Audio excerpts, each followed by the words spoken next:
Welcome back to my DRI official. তো তোমরা সবাই কেমন আছো? আশা করছি সবাই খুব ভালো আছো, আর আমরাও খুব ভালো আছি। মা আর মেয়ে দেখো আমরা কোথায় যাচ্ছি এখন। হাই করে দাও, হাই করে দাও, এটা হাই করে দাও। রাস্তা একদম সেই দেখো, ওইদিকে রাস্তা একদম প্রচণ্ড খারাপ। গ্রামের রাস্তা বুঝতে পারছো, এই যে আমাদের কুন্দুরি ভিটা। আমরা যাচ্ছি ছাতা নিয়ে শাক তুলতে। বৃষ্টি পড়ছে কালকে থেকে, খুব বৃষ্টি, বর্ষা হয়েছিল না তো একটু একটু জল পড়ছে, তো ওই জল দিয়ে একটু সবাই ধার লাগাচ্ছে, একদম ভিড়ভাড় পড়ছে।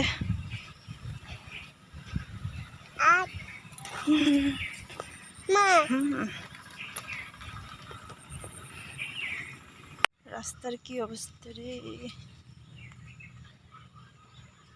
যা মুশকিল, ধার লাগিয়ে দিছে।